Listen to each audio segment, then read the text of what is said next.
isang napakabatang manlalaro. Isang tumataas na manlalaban ng Muay Thai. Batiin natin ang palakpakan. Muay Thai prodigy ng China, Zhang Chenglong.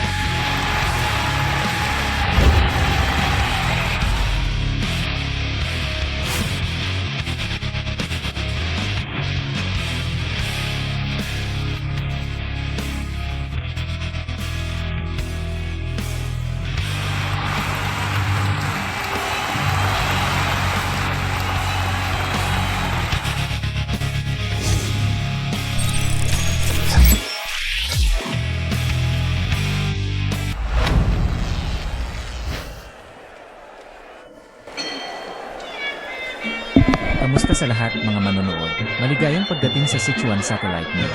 EMI Legend 12, ang kompetisyon ng EMI Mountain Station. Ako si Tony, ako si Dong Jiantao. Ang nangyayari ngayon ay nangyayari. Isang sobrang labanan sa kategoryang 64 kilo. Ang manlalaro ng pulang panig na si Zhang Chenglong. Ang manlalaro ng asul na panig ay si Jonata mula sa Brazil.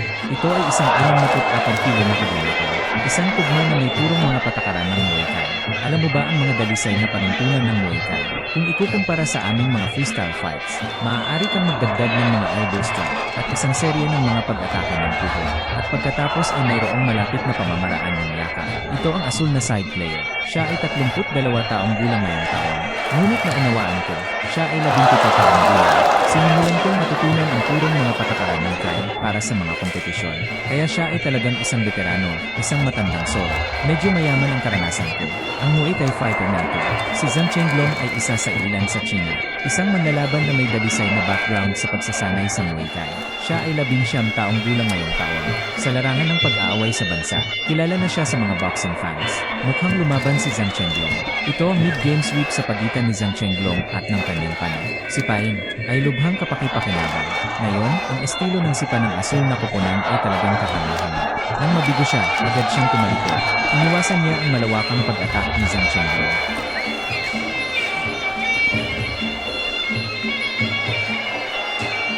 Idinagdag nito ang mga diskarte sa pagyakap at pag-atake ng siko.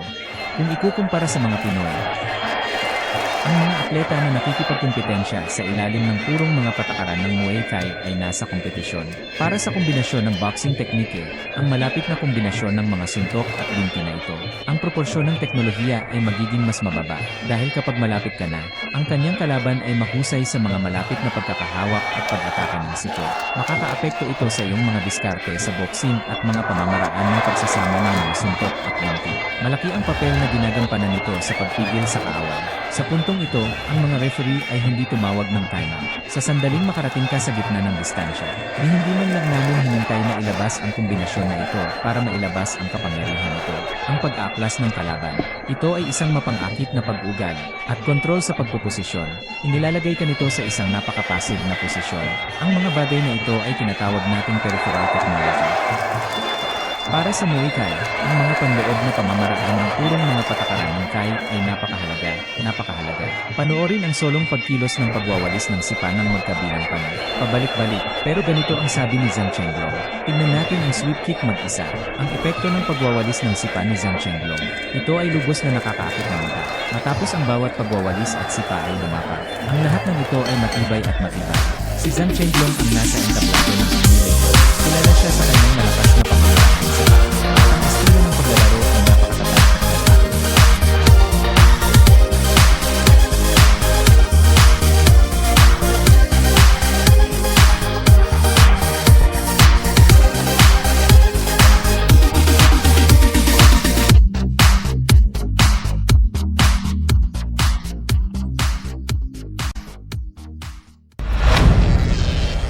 Sige, magsisimula na ang ikalawang round ng laban.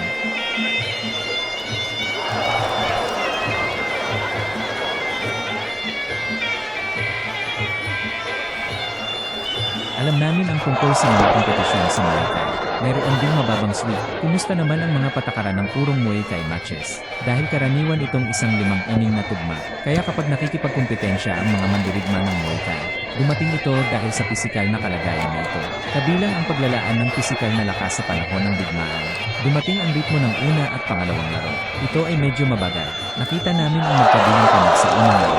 Walang mataas dalas na pagbaril, at ilang mga nakakasakit na paggalaw.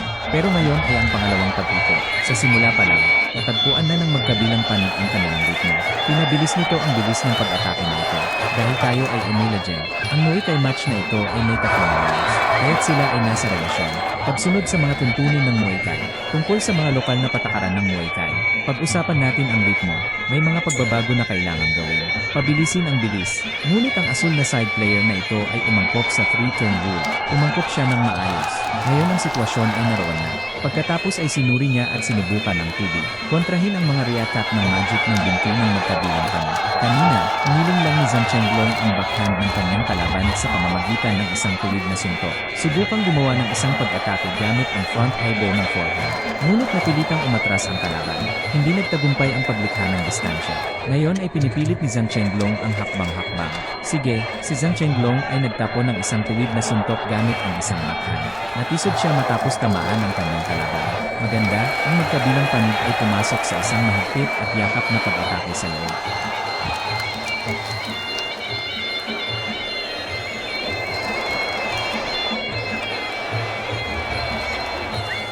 Ang opensibang paninindigan ni Zhang Chenglong, sinusubukang ilipat ang kanyang katawan sa kanyang katawan.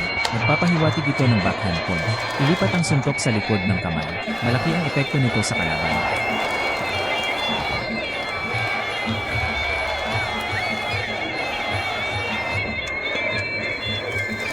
Ito ang aming Legend, mga panuntunan sa tugma ng Muay Thai. Mayroon pa rin ilang mga pagkakaiba para sa domestic market ng Thailand upang makasunod sa mga internasyonal na pamantayan. Sa panahon ng pagyakap at pagpasok sa yugto, ang referee ay magsagawa ng ilang kontrol. Hindi niya hahayaan ang ganitong uri ng paligsahan na magdudulot sa magkabilang panig ng mahabang panahon. Kapag hindi aktibo ang referee, hihiwalay ang referee. Ngunit sa katunayan, mula sa pananaw ng Tagalog, sa buong panloob na proseso ng pag-ikot, sa katunayan, marami sa nilalaman na ito. Sige, isa pang direktang suntok gamit ang likod ng kamay.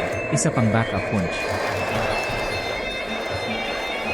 Panoorin natin ang isang purong Muay Thai match. Ang magkabilang panig ay magtatagal ng kaunti sa laban. Sige, natapos na ang ikalawang round.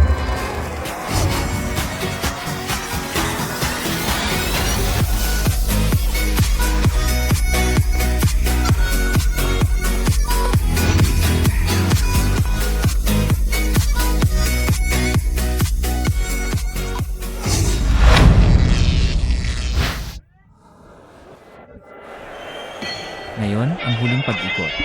Nagsimula na ang ikatlong round. Isang pasulong na pagwawalis. Malakas ang sipanayon. Tingnan mo ito, maganda. Si Jonata ay umaatake sa balas na ito. Ginamit ni Duduan ang kanyang front hand punch. Ang pag-atake na ito ay isang uri ng pag-atake. Ngunit ang kanyang pagsalakay ay medyo malakas. Ang layunin ay hindi gaanong malakas. Hindi tulad ni Zhang Chenglong. Bagamat ito ay isang suntok at pag-atake. Ngunit ang landing point at ang layunin ng pag-atake na ito, napakalinaw, at ang mga resulta ay lubos na mabuti. Narito ang mga katangian ng mga manlalaro ng Blue Samurai. Ngunit hindi mo ito masasabi. Siya ay isang Muay Thai practitioner, isang veterano na nagsanay ng napakaraming taon. Medyo marami na ito, medyo hindi mapakali, medyo magulo ang laban. Kasabay nito, nakaharap si Zhang Chenglong. Ang suntok at sipa na ito ay lubos na tumpak. Ito ay lubhang nakakapinsala. Ang welga na ito, ang psikolohikal na epekto na ito ay medyo apektado. Ginagawa nitong mas maayos ang pamamaraan ng boxing at pangkalahatang layout ni Zhang Chenglong. Tulad ng nabanggit kanina, sa Muay Thai, ang parehong mga kamay ay nakahawak ng medyo pasulong. Ito ay dahil sa espesyal na aktibong diskarte. Front fighters, parehong kami, madalas mong makita ang mga mandirigma ng Muay Thai na ang kanilang mga braso sa harap ay magkakapatong pabalik-balik, makialam sa isa't isa. Ito ay kapag ang magkabilang panig ay naghahanap ng isang malapit na diskarte upang masira at hawakan ng hawakan. Sa leeg ng kalaban, gawing mas malakas ang malapit na yakap na ito. Kanina pa lang, nag-init na si Jonas. Ngunit sa parehong oras, dahil si Zhang Chenglong ay naglunsad ng isang mababang sika gamit ang kanyang forehand. Nawalan ng balanse at nahulog sa sahig. Ang asul na side player na ito ay pinoprotektahan ang kanyang mga ngipin guard sa lahat ng oras. Biglang naglunsad si Zhang Chenglong ng isang long-range backhand straight punch. Pagkatapos ng malapit na saklaw, ang pangalawang paglata, at sugpuin ito ng mahigpit. Tingnan ang mga makapangyarihang artifact na yon. Pag-atake at reaksyon sa panahon ng pag-urong, parang medyo naguguluhan. Sa puntong ito, si Zhang Chenglong ay naglalaro ng may pagtaas ng kumpiyansa. Habang naglalaro ka, mas nararamdaman mo ito. Tila pagod na ang mga manlalaro sa asul na panyo. Bumaba ang kanyang pisikal na tibay dahil sa patuloy na panggigipit at madalas na pagpindot ng kalaban nito. Ang psikolohikal na presyon na dulot nito sa kanya ay may kaugnayan. Kapag naramdaman mo ang labis na psikolohikal na presyon, ang iyong pisikal na fitness ay bumababa ng napakabilis. Mahigpit na nagyakapan ang magkabilang panig kaya muntik na silang mahulog sa labas ng kulungan. Habang tumataas ang takbo ng laban, naririnig natin ito mula sa labas ng bukid. Ang musika na ito para sa suona. Bumibilis din ang bilis. Yan ang kagandahan ng mga Muay Thai matches namin. Nalaman ko ang tungkol sa asul na side player na ito. Gustong-gusto niyang gumugol ng oras sa bahay kasama ang kanyang anak na babae.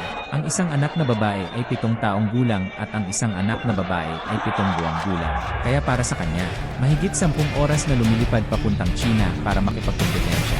Ang pag-iwan sa kanyang anak na babae ay isang malaking pagkawalan.